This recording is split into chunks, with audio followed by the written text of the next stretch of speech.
반갑습니다. 반갑습니다. 세우신 교회 성도 여러분, 벌써 또 일주일이 됐네요. 잠깐 말씀 듣기 전에 우리 함께 기도하겠습니다. 자비하신 아버지 하나님, 늘 저희들에게 좋은 것으로 채워주시기를 원하시는 하나님, 그러나 때때로 우리가 주님의 뜻을 잘 헤아리지 못하여 참으로 낙담하기도 하고 또 어디로 가야 하는지 좀 알지 못하는 그런 때도 많이 있는 줄 압니다. 하나님, 주의 귀한 말씀으로 우리 가운데 오늘 이 시간 좌정하시고 주의 귀한 말씀을 통해 참으로 우리의 지혜와 지식이 넓어지게 하시며 이 시간을 통해 우리의 모든 가졌던 문제들에 대한 또 해답도 얻는 시간이 될 수 있도록 하나님 축복 내려 주시옵소서. 주께 감사드리며 모든 것 주께 맡겨옵고 예수 그리스도의 이름으로 간절히 기도하옵나이다. 아멘.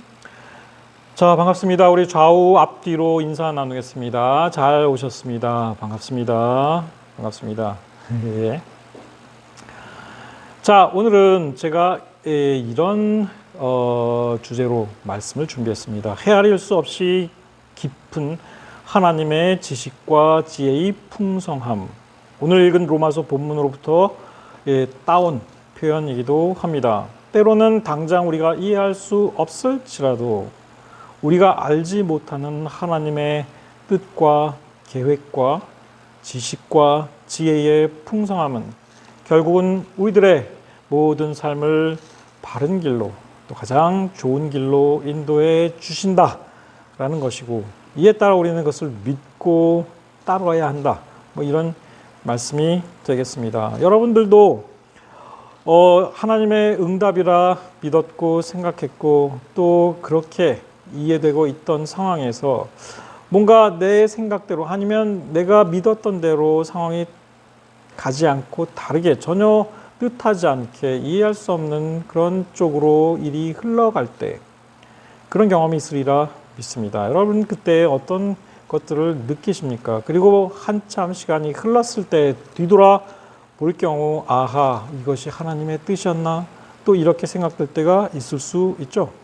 때로는 도저히 헤아릴 수 없는 하나님의 뜻과 계획이 있습니다. 그래서 필요한 것이 바로 믿음이라 할 수 있습니다.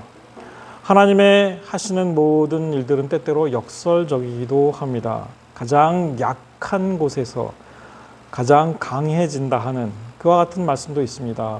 왜냐? 가장 약한 곳에서 하나님의 강하심이 가장 잘 드러나기 때문이기도 합니다. 성경을 읽다 보면 그와 같은 역설이 수도 없이 존재합니다. 결국 믿음이란 무엇일까요? 믿음이란 믿을 수 없는 것을 믿는 것이 바로 성경이 말하는 믿음이기도 합니다. 자, 성경의 오늘의 본문입니다. 이와 같이 이 사람들이 순종하지 아니하니 이는 너희에게 베푸시는 긍휼로 이제 그들도 긍휼을 얻게 하려 하심이라. 하나님이 모든 사람을 순종하지 아니하는 가운데 가두어 두심은 모든 사람에게 긍휼을 베풀려 하심이로다. 여러분들 이 구절을 잘 이해하시겠습니까? 상당히 난해하죠.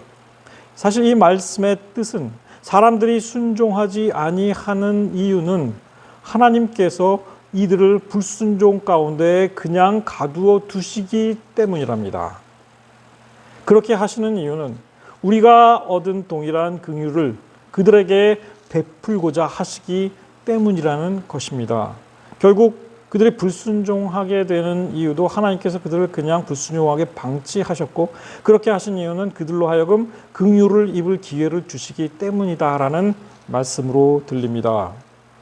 자, 사도 바울 이렇게 기록하면서도 그 다음에 그는 본문에서 이렇게 말합니다. 깊도다 하나님의 지혜와 지식의 풍성하며 그의 판단은 헤아리지 못할 것이며 그의 길은 찾지 못할 것이로다. 누가 주의 마음을 알았는가? 누가 그의 모사가 되었느냐? 누가 주께 먼저 드려서 갚으심을 받겠는가? 이는 만물이 주에게서 나오고 주로 말미암고 주에게로 돌아감이라. 사실 우리가 하나님의 뜻을 잘 분별하고 있다라고 생각하는 것은 착각입니다. 피조물로서 이 세상 온 만물을 창조하신 하나님 창조주의 하나님의 뜻을 다 헤아리고 그 뜻을 알고 있다는 것, 이것은 불가능합니다. 우리가 다 그 뜻을 헤아린다. 이것은 불가능합니다. 이제 지나간 일을 우리가 돌이켜보며 그것이 하나님의 뜻, 하나님의 계획이었구나. 아주 조금, 극히 조금 깨달을 뿐이죠. 우리는 하나님의 모사가 될 수 없습니다. 하나님의 모사는 예수 그리스도 뿐입니다. 성경에 그렇게 기록되어 있죠. 이사야서에. 자, 그러나 하나님께서는 분명히 그분의 뜻을 우리에게 알게 하시려 합니다. 다만 우리가 다 이해하지 못할 뿐이죠. 전도서 3장 11절은 이렇게 이야기합니다. 저는 사실 이 구절을 굉장히 좋아하는 구절이에요. 하나님이 모든 것을 지으시되 때를 따라 아름답게 하셨고 또 사람들에게는 영원을 사모하는 마음을 주셨느니라. 그러나 하나님이 하시는 일의 시종을 사람으로 측량할 수 없게 하셨도다. 이렇습니다. 그러나 결국은 하나님의 모든 하시는 일의 처음과 끝을 우리는 헤아리지도 측량하지도 깨닫지도 이해하지도 못한다 하는 겁니다. 그럼에도 불구하고 하나님께서 우리 마음 가운데 심어주신 영원을 사모하는 마음, 영적인 것들, 하나님께서 지으신 이 세상의 아름다움을 깨닫게 하셨으므로 하나님의 뜻을 구하도록 만들었다, 창조하셨다 하는 이야기가 되겠습니다. 결국 하나님께서 행하시는 일을 보라. 지나온 모든 날들을 돌이켜보라 하는 거죠. 하나님께서 굽게 하신 것을 누가 능히 곧게 하겠느냐. 형통한 날에는 기뻐하고 곤고한 날에는 되돌아 보아라 하는 겁니다. 기쁨과 곤고함 속에서 스스로를 성찰해 보며 하나님의 뜻이 무엇인지를 찾아보라 하는 얘기가 되겠죠. 이 두 가지를 하나님이 병행하게 하사 사람이 그의 장래일을 능히 헤아려 알지 못하게 하셨느니라. 어떨 때는 일이 잘 풀리고 하나님께서 내게 축복을 주시는 것 같은데 갑자기 어느 날 곤두박질 쳐요. 이건 또 뭘까? 내가 뭘 잘못했을까? 이런 생각이 막 오고 갑니다. 자, 그 모든 이 상황 속에서 결국은 우리가 장래일을 능히 헤아릴 수도 없고 알지도 못해요. 다만 하나님의 뜻을 구하도록 우리는 창조되었으나 그 뜻과 계획 그리고 그 모든 일들을 행하시는 하나님의 모든 계획을 우리가 다 헤아리지는 못한다 하는 얘기입니다. 그것이 우리의 한계가 되겠죠. 또 내가 하나님의 모든 행사를 살펴보니 해 아래에서 행해지는 일을 사람이 능히 알아낼 수 없도다. 수천 년의 시간이 흘러도 수만 년의 시간이 흘러도 그 긴 시간 동안 인간은 미래에 무슨 일이 있을지를 열심히 노력하고 연구하고 공부해서 알아내고자 합니다. 그러나 그게 쉬운가요? 온갖 첨단 기술을 가지고도 우리는 내일 어디에 비가 얼마만큼 정확히 내릴지 우리는 알지 못하고 그 비로 인하여 얼마나 많은 사람들이 희생당하거나 불편을 겪을지 우리들은 알지 못합니다. 정확히 알 수 없죠. 미국과 우리나라에서도 지금 큰 물난리로 굉장히 적지 않은 사람들이 고통을 받고 있고 또 희생자들도 많이 생기고 있고요. 우리나라도 지금 굉장해요. 폭염이 13일 동안 이어지다가 이번 주는 내내 비가 옵니다. 많이 옵니다. 남부지방 그다음에 서해안 지방 굉장히 많이 비가 오고 있습니다. 아무리 일기예보를 정확하게 하려고 해도 쉽지가 않습니다. 날씨조차 아직도 우리는 예측하지 못한다 하는 거죠. 사람이 아무리 애써 알아보려고 할지라도 능히 알지 못하나니 비록 지혜자가 아노라 할지라도 능히 알아내지 못하리로다. 미래를 예측하는 것은 우리 인류의 큰 소망이요 정말 큰 과제이기도 합니다. 조금 진전이 있어요. 그러나 그걸 진전이라 말하기에는 우리의 미래는 너무나 요원하다 하는 것입니다. 이 모든 것을 내가 마음에 두고 이 모든 것을 살펴본 즉 전도서 계속 말씀이에요. 전도서 솔로몬에서 썼잖아요. 아주 지혜로운 왕이었습니다. 의인들이나 지혜자들이나 그들의 행위나 다 모두 다 하나님의 손 안에 있으니 사랑을 받을는지 미움을 받을는지 사람이 알지 못하는 것은 모두 그들의 미래의 일들임이니라 하는 것입니다. 결국 우리의 삶을 우리가 다 알지 못하고 우리의 미래를 예측하지 못한다 하는 것입니다. 때때로 하나님의 깊은 뜻, 그분의 깊은 계획은 우리가 다 헤아리지 못한다 하는 겁니다. 한 가지 사례를 들어서 오늘 여러분들과 말씀을 나누고자 합니다. 그 대표적인 사례, 오늘은 누구를 들었을까요? 아브라함입니다. 몇몇 사람이 있어요. 그런 사례들이 욥도 가능하고 모세도 가능합니다.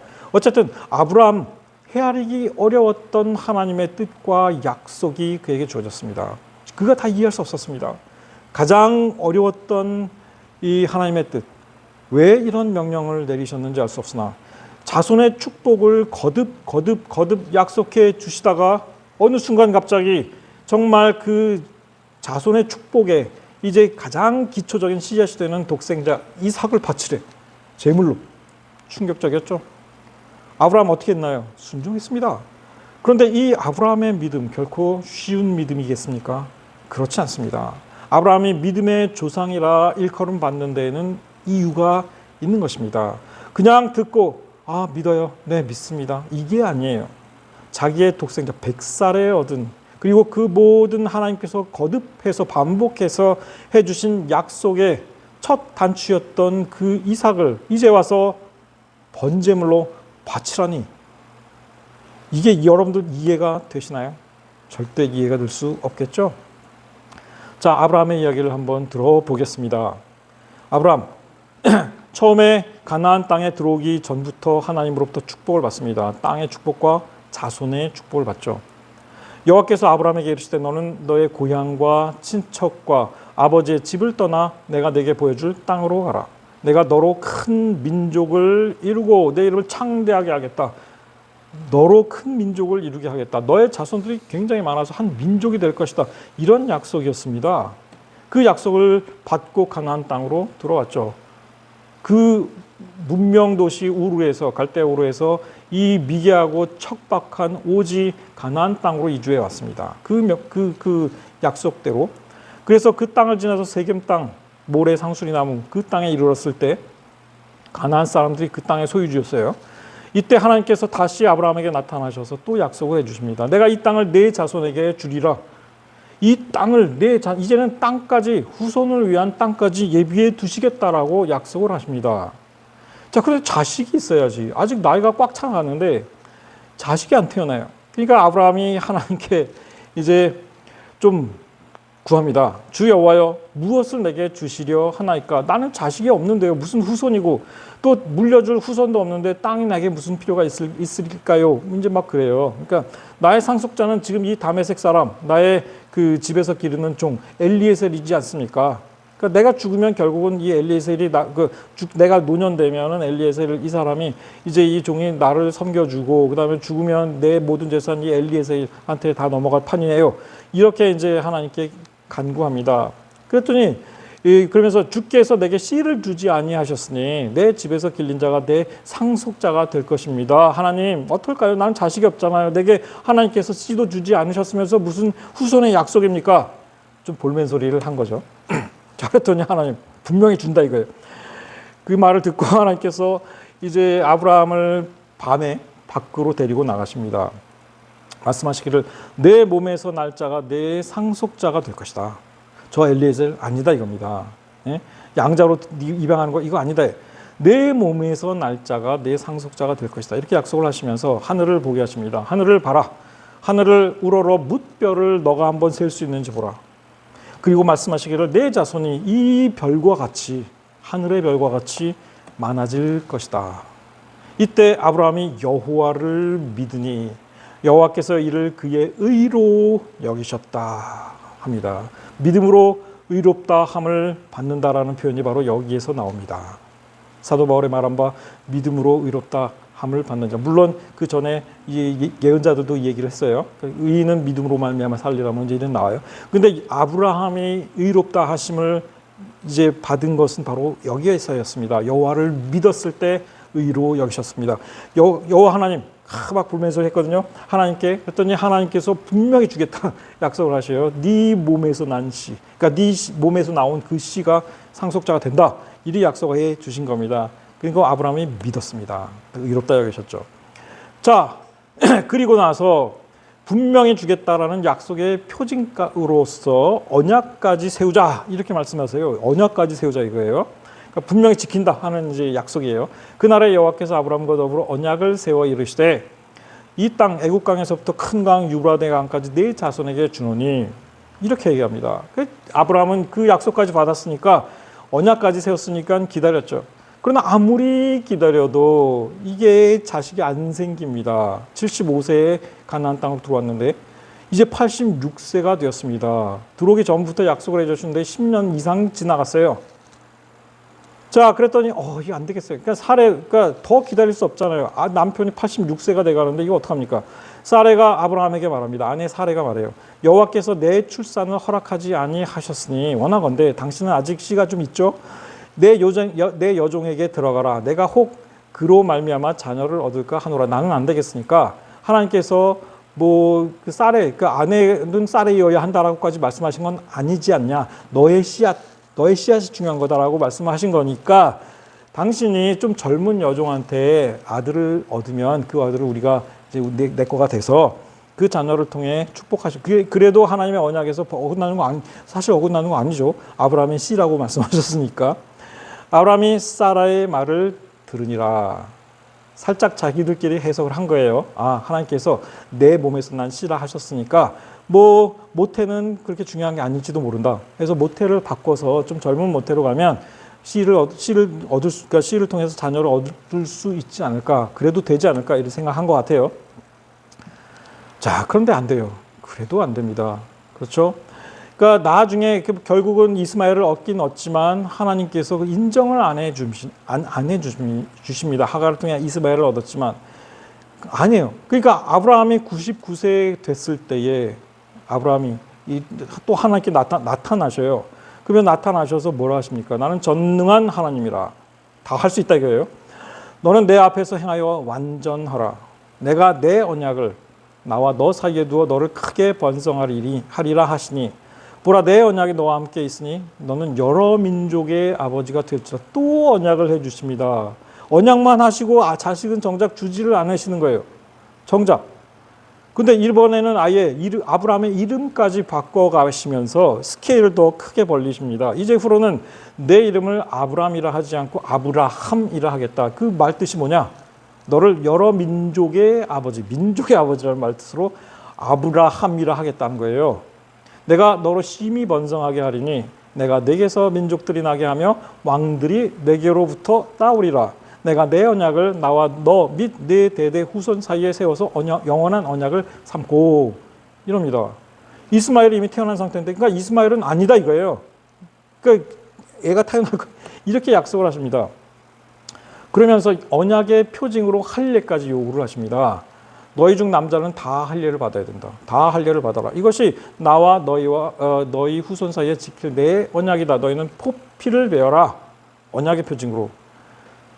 자, 8일 만에 전부 그러니까 아브라함 포함해서 다 이거 포경 수술 받으라는 얘기예요. 표징까지 요구를 하신다 합니다.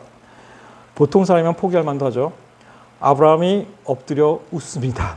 이게 될까? 나 지금 거의 이제 100세에 임박하는데 그렇죠? 나는 100세입니다. 그 시간이 흘렀어요. 또 그러니까 75세 즈음에 약속 주시고 86세 즈음에 또 약속 주시고 99세 즈음에 약속 주시고 100세가 다 됐는데도 안 되는 거예요. 잘. 그러니까 근데 하나님이 더 한술 더 뜨셔서 할례니 언약의 표징으로 할례를 줄 테니 해봐라. 자꾸 이러시니까 아브라함이 엎드려서 웃습니다. 웃어버려요. 마음속으로 이렇게 이릅니다. 100세 된 사람이 어찌 자식을 낳을까? 사라는 90세니 어찌 출산하리요? 아브라함의 믿음의 한계가 온 겁니다. 그렇죠? 그냥 하나님께서 하시는 말씀인가? 그러니까 그러면서 아브라함이 하나님께 이렇게 이야기합니다. 이스마엘이나 하나님 앞에서 살기를 원하나이다. 이스마엘이나 신앙생활 잘 하면서 번나가지 않고 잘 살게 해 주십시오. 그것으로 저는 만족하겠습니다. 이렇게 하나님께 말씀을 드려요. 그랬더니 하나님 뭐라고 하십니까? 아니다 하는 겁니다. 그리고 분명하게 말씀하세요. 약속은 너와 사라 사이에서 태어날 아들을 통해서이다. 그러면서 하시는 말씀 한술 더 뜹니다. 그 아들의 이름은 이삭이라고 지어라 하는 얘기예요.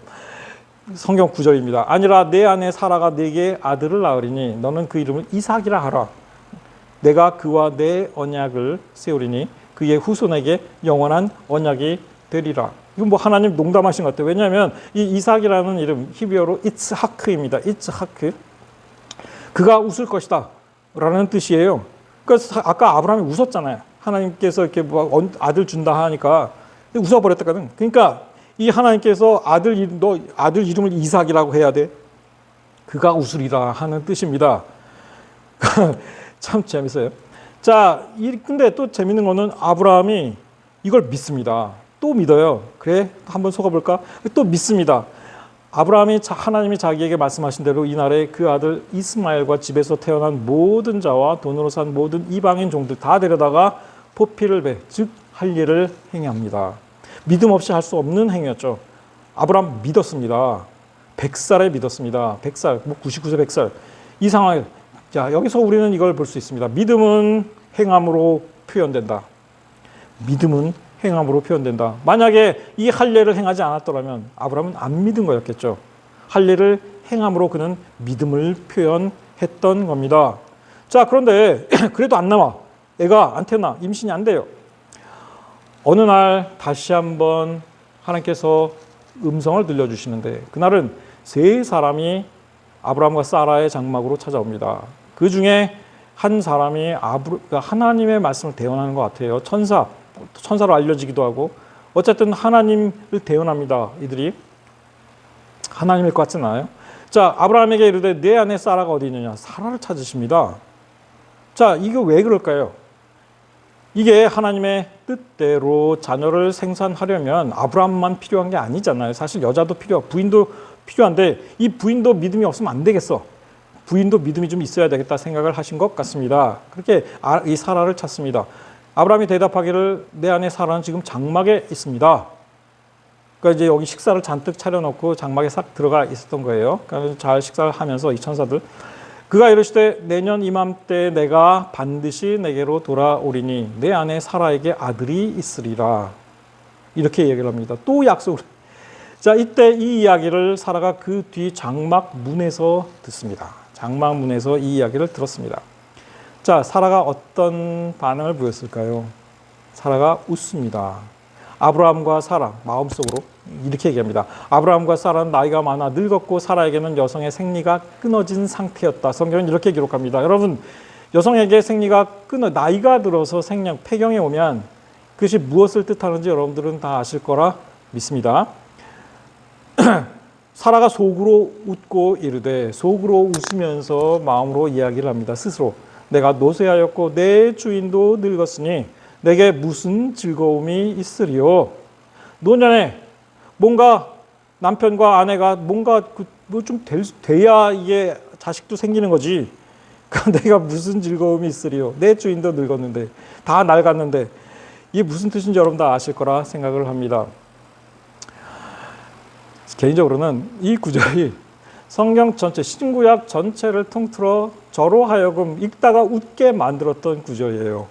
근데 좀 웃긴 게 이 아브라함과 사라가 이와 같은 에피소드를 통해서 낳게 된 아들의 이름을 하나님께서 뭐라고 지으셨냐? 이삭.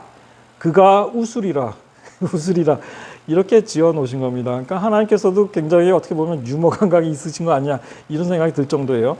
여호와께서 아브라함에게 이르시되 사라가 왜 웃으며 이르기를 내가 늙었거늘 어떻게 아들을 낳으리요 하느냐. 이미 다 보신 겁니다. 사라의 마음과 사라가 마음속으로 웃은 거, 사라가 마음속으로 뭐라고 떠들어댄 거 이게 다 아신 거예요. 여호와께서 능하지 못한 일이 있겠느냐. 기한이 이를 때에 사라에게 아들이 있으리라. 이렇게 말씀하시고 사라가 다 들통났어요. 자신이 마음속으로 행했던 모든 일들이. 그러니까 무섭겠죠. 사라가 두려워하여 부인하여 이르되 내가 웃지 아니하였나이다. 거짓말을 합니다. 내가 웃지 아니하였나이다. 무서우니까. 그랬더니 아마도 천사 같아요. 하나님 그 말씀이 천사를 통해 들리는데 아니라 내가 웃었느니라. 너 웃었지? 그러니까 아니에요. 너 웃었어. 그랬더니 내가 웃었느니라. 그러니까 이 대목에서 저도 웃었습니다. 그러니까 아브라함 웃었습니다. 사라 웃었습니다. 그리고 나중에 누가 또 웃게 될까요? 이 이삭을 통해서 그가 웃으리라라는 뜻의 이름을 가진 이삭을 통해서 누가 또 웃게 될까요? 자, 여호와께서 말씀하신 대로 사라를 돌보셨습니다. 그리고 사라가 임신했고 노년에 아브라함에게 아들이 태어납니다. 그 이름을 그래서 하나님의 명령대로 이삭, 그가 웃으리라라는 이름으로 지어줍니다. 그리고 낳은 지 8일 만에 할례를 행했죠. 아브라함이 그의 아들 이삭이 그에게 태어날 때에 100세라. 사라가 이르되 하나님이 나를 웃게 하시니, 나를 웃게 하시는 하나님. 듣는 자가 다 나와 함께 웃으리로다. 이삭의 출생으로 인하여 아브라함이 웃었고 사라가 웃었고 또 거기에 함께 했던 모든 이들이 웃었고 이 이야기를 듣는 자 저 포함해서 웃었습니다. 이삭 그가 웃으리라. 이 이름이 이루어졌네요. 또 사라가 자식들을 젖먹이겠다고 누가 아브라함에게 말하였으리요마는 아무도 얘기 안 했다 이거죠. 아브라함의 노경에 내가 아들을 낳았도다 하니라. 정말 행복하고 기쁘고 웃긴 이야기였습니다. 자, 그러나 아브라함의 믿음은 진짜 아브라함의 믿음의 조상이라 일컬어질 만큼의 아브라함의 믿음은 진짜 지금부터 시작됩니다. 진짜 시험에 처했을 때 아브라함의 믿음이 빛나게 된다 하는 겁니다. 이 일을 당했을 때 아브라함 무슨 생각을 했을까요? 이 일 후에 이삭이 태어난 후에 좀 어느 정도 자란 후에 하나님께서 충격적인 명령을 아브라함에게 주셨잖아요. 그 일 후에 하나님이 아브라함을 시험하시려고 그를 부르시되 아브라함아, 시험하시려고 아브라함을 부르십니다. 무엇을 시험하십니까? 그의 믿음을 시험하신 겁니다. 여호와께서 이르시되 내 아들 내 사랑하는 독자 이삭을 데리고 모리아 땅으로 가라. 그리고 내가 네게 일러준 그 땅의 한 산, 거기에서 모리아 땅의 한 산에서 그를 번제로 드려라. 충격적인 명령이었습니다. 아니 그렇다면 지금까지 거듭해서 하나님께서 주신 그 모든 자손에 대한 약속은 다 무엇입니까? 사라와 아브라함을 통해서 그 씨앗을 통해서 이삭을 통해서 번성케 하리라 하셨던 그 모든 약속은 전부 물거품이 되고 하나님께서 막으시는 건가요? 그게 하나님의 뜻이라 믿었고 지금까지 그 믿음대로 다 성취되었다라고 생각했는데 이제 와서 그를 제물로 바치라 하십니다. 그런데 아브라함은 이것이 시험인 줄을 전혀 모르고 있었죠. 자, 아브라함 어떻게 할까요? 자, 그 전에 우리가 이것을 알 필요가 있습니다. 모리아산, 모리아 땅의 한 산, 하나님께서 지정하신 그 모리아 땅의 모리아 산, 그곳은 어디일까요? 여러분들, 역대하 3장 1절에 그 답이 있습니다. 솔로몬이 예루살렘 모리아 산에 여호와의 전 건축하기를 시작하니 그곳은 전에 여호와께서 그의 아버지 다윗에게 나타나신 곳이요 여부스 사람 오르난의 타작마당에 다윗이 정한 곳이라. 자, 이 모리아 산은 예루살렘에 있었습니다. 예루살렘에 있었는데 이 모리아 산은 그 전에 그 다윗이 여부스 사람의 오르난이라고 부르는 여부스 사람으로부터 거기에 타작마당이 있었는데 그 타작마당을 사요. 그리고 거기에 제단을 쌓고 거기서 제사를 드립니다. 하나님께. 성전이 건축되기 전이에요. 근데 그때 하나님께서 다윗에게 임재하십니다. 그래서 그 임재한 그곳을 다윗은 거룩하게 여겼고 바로 그 장소에 성전을 건축할 계획과 마음을 품습니다. 모든 준비를 다 해놓고 아들 솔로몬에게 그곳에 성전을 건축하도록 명령을 내렸죠. 그래서 솔로몬이 그곳에 성전을 건축합니다. 모리아 산은 다윗이 제단을 쌓아 하나님을 만났고 또 솔로몬이 예루살렘 성전을 건축한 바로 그 장소였습니다. 그런데 그 모리아 산이 바로 아브라함이 이삭을 제물로 바치려고 했던 곳, 하나님께서 지정하신 바로 그 장소였다 하는 겁니다. 오늘날 그 위에 예루살렘 성전이 지어졌고 그 다음에 또 헤롯 성전이 지어졌고 지금 현재로는 아랍 무슬림들이 거기에 그 황금돔 사원을 짓고 악사 성전을 짓고 해서 이슬람 사원이 되어 있어요. 여기에 보면 빨간 글씨로 마운트 모리아라고 되어 있죠. 그리고 더 중요한 것은 거기에서 멀지 않은 곳에 계곡 하나를 건너 한 곳에 아주 가까워요. 멀지 않습니다. 무엇이 있었느냐? 예수 그리스도께서 십자가에 달리신 골고다 언덕이 바로 그 근처 계곡 너머에 있었습니다. 여러분, 이게 우연일까요? 이게 우연일까요? 이것이 바로 모리아 산입니다. 여기가 바로 모리아 산입니다. 황금돔 사원. 바로 이 장소는 아랍 사람들, 아랍 무슬림들은 이곳에서 마호메트가 승천했다라고 믿습니다. 그래서 이슬람의 가장 거룩한 성소 두 군데 가운데 하나예요. 정말 거룩하게 여기는 곳입니다. 그런데 이 밑에 바로 여기가 모리아산이에요. 바로 이 밑에 헤롯 성전, 솔로몬 성전, 성경에 나오는 그 성전들이 다 건축되어 있었고, 바로 그 더 밑에는 아브라함이 이삭을 제물로 바치고자 했던 그 모리아 산봉우리가 있었다 하는 겁니다. 예루살렘은 원래 산지입니다. 여기에 수많은 봉우리들이 있어요.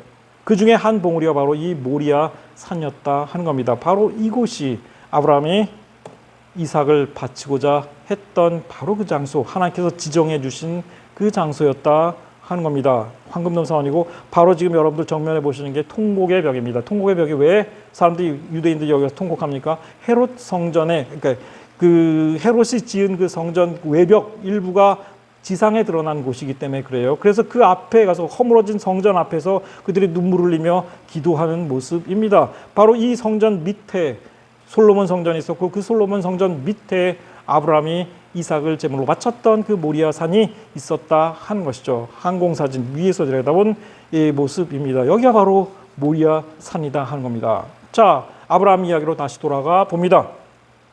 하나님의 명령에 아브라함은 토를 달지 않습니다. 왜 그런지 정말 이해가 안 돼요. 토를 달지 않습니다. 그러니까 자식을 낳는 일이 늦어질 때 하나님께 항의도 했고 불평도 했고, 나는 자식이 없는데 하나님 어찌할까요? 이랬던 아브라함 두 말 없이 순종합니다. 아침에 일찍 일어나 나귀의 안장을 지우고 두 종과 그의 아들 이삭을 데리고 번제에 쓸 나무를 쪼개서 가지고 하나님께서 자기에게 일러주신 곳으로 갑니다. 그 산을 향해 나아갑니다.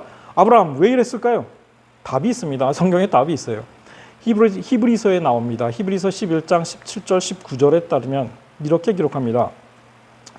아브라함은 시험을 받을 때에 믿음으로 이삭을 드렸으니 그는 약속들을 받은 자로 돼 그 외아들을 드렸느니라. 그에게 이미 말씀하시기를 내 자손이라 칭할 자는 이삭으로 말미암으리라 하셨으니, 그가 하나님이 능히 이삭을 죽은 자 가운데서 다시 살리실 줄로 생각한지라. 비유컨대 그를 죽은 자 가운데서 도로 받은 것이니라. 이렇게 기록하고 있습니다.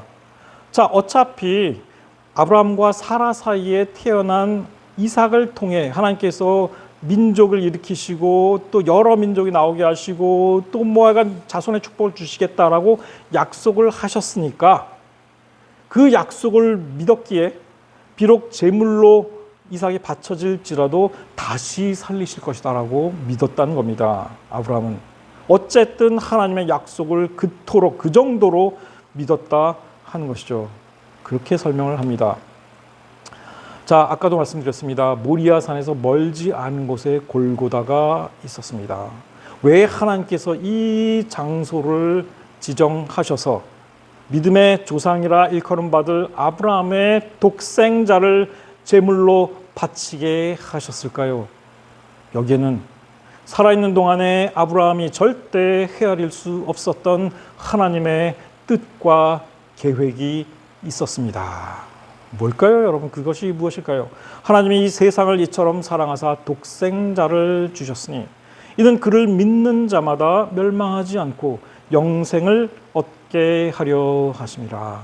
하나님께서 사랑하는 독생자를 인류의 구원을 위해 십자가상에서 화목제물로 주실 때에 그 마음이 어떠했을지를 아브라함은 알 수 조금이나마 맛봤을지 모릅니다. 물론 아브라함이 예수 그리스도에 대하여 알 리가 없죠. 이때 당시에 그 뜻, 하나님의 계획 이런 거 알 리가 없습니다. 근데 그 모리아 산에서 희생제물로 번제물로 바치라 했던 이 하나님의 명령은 이 예수 그리스도 하나님의 독생자를 화목제물로 주신 이 사건과 연결지어 생각하지 않을 수 없다 하는 겁니다.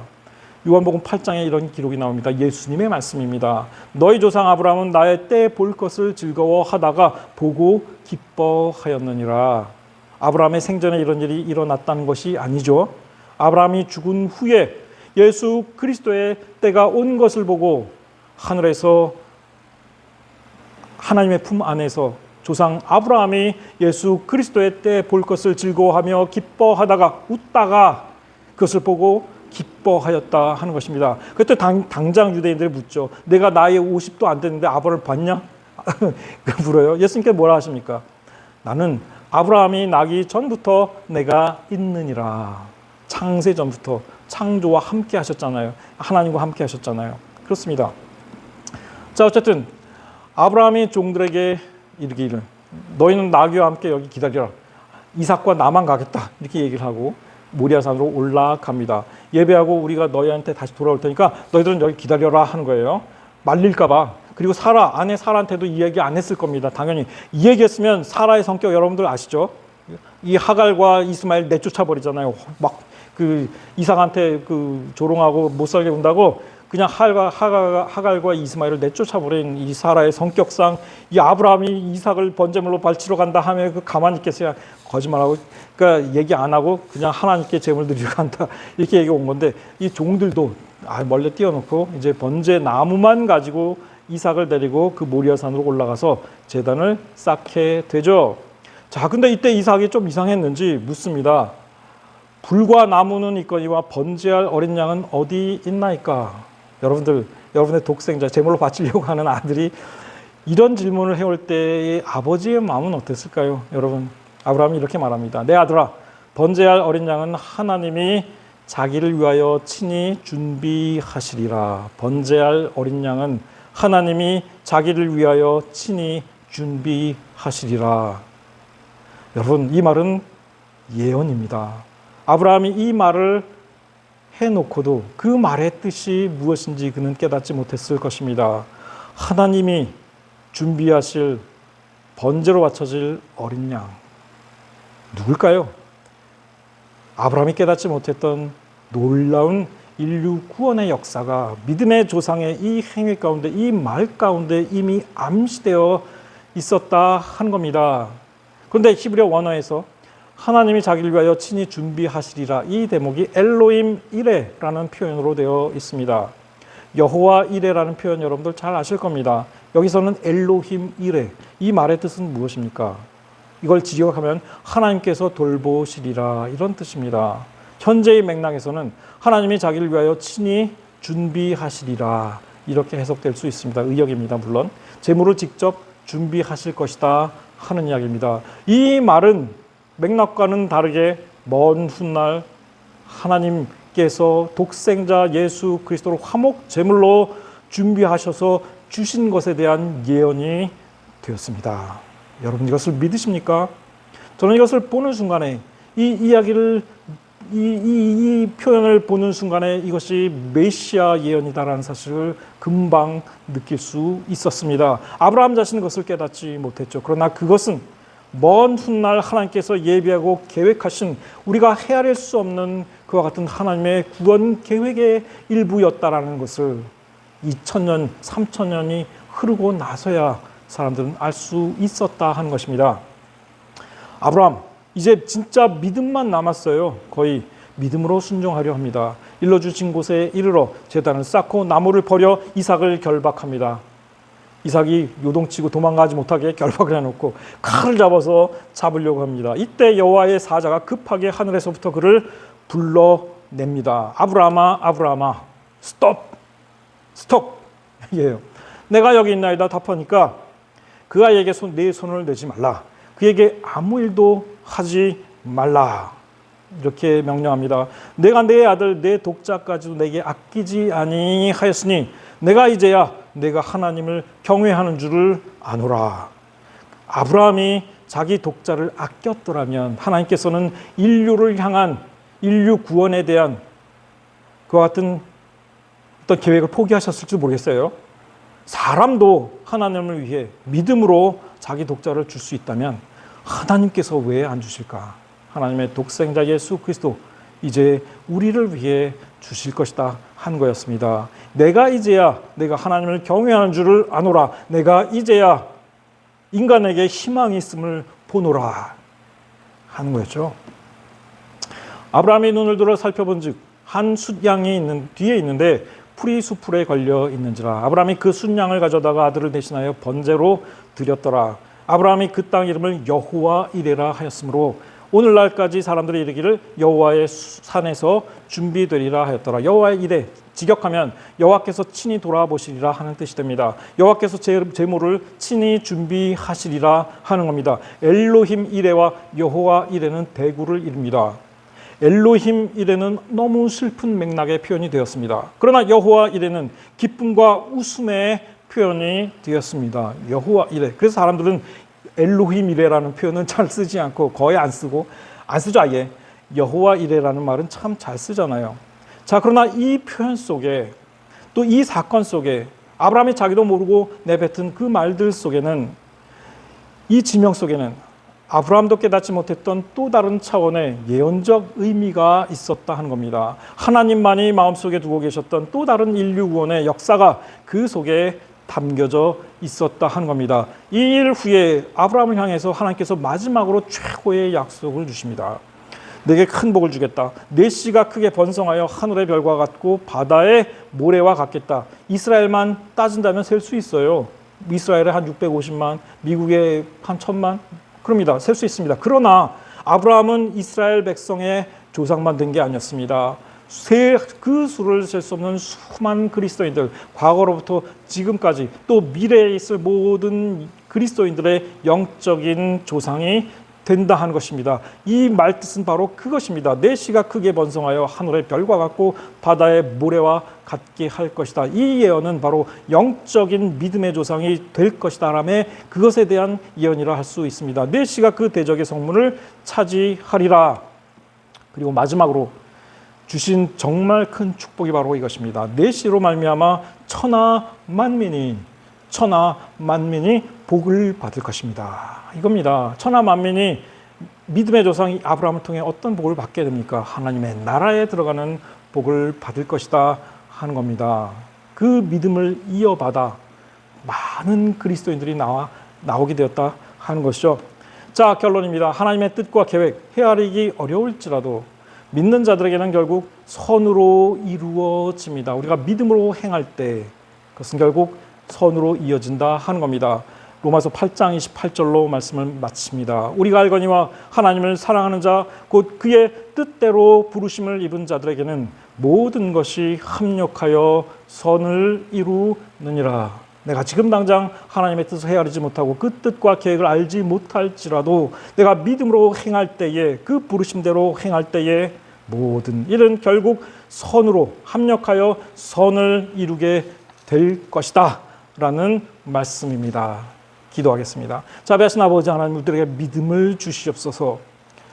지금 당장 내가 주님의 뜻과 행하시는 모든 일들을 다 헤아리지 못하고 이해하지 못할지라도 그 속에서 믿음을 가지고 주께서 부르신 대로 행할 때에 결국은 모든 것이 합력하여 선을 이룰 줄 믿습니다. 그런 믿음을 소유하는 우리 세우신 교회 모든 성도 될 수 있도록 하나님 축복 내려 주시옵소서. 감사드리며 예수 그리스도 이름으로 간절히 기도하옵나이다. 아멘.